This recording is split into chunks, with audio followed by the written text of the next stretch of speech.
mana selfie a kofar gidansu ma dai mu dora a TikTok mu ma dora yawwa kana ciki ma kana ciki murja salamu alaikum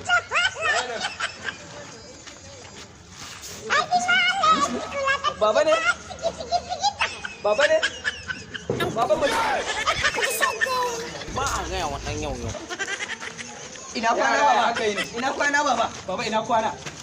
a ɗaya kuma haka gaisuwa ya ce wani abokin baba nasa ana yanzu ai haka ake yi baba to ni celebrity ba ya kaiwa kasa baka ga mu baba yanzu Ba a dai kai wa ƙasa ba cancan. wannan ba me ya kawo ku kofar yau gida baba ba wani abu ne kawo ni kofar gidanka ba wani dan misalai ne na zo da shi saboda na ga ƴarka na yaba kuma ina matukar kaunar zuciyar rayuwar zuciyata na ɗauka na bata ita ya tawa ita ƴar ta shi yasa na zo kofar gidanka aboki na ya jima da yabawa da soyayya wannan ƴattaka aboki na yana son Ita ya ta dai murja. cin yake zai iya kashe kansa a kanta wannan yarinyar ta gaba Facebook, Instagram, TikTok ina yawan ganin ta kuma ni mai lokaci ne shi yasa na bi ta wannan lamarin na gano gidansu na gane ƴar shehu ma da shehu ce yasa na zo da kaina don ka to saboda ai gidan malam shehu ce shine zaka zo kai mun gaisuwa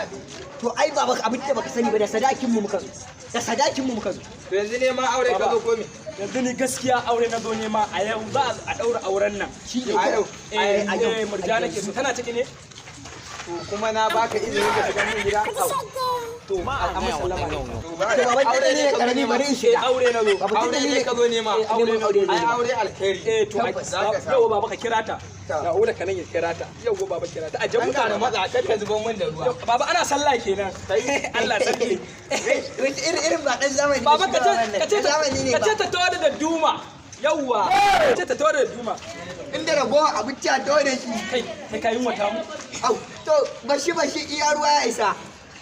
baba Aure ka ce ne kuka zo. aure muka zo Aure muka zo wallahi nema. aure muka zo ne ba Aure. eh mana ga sai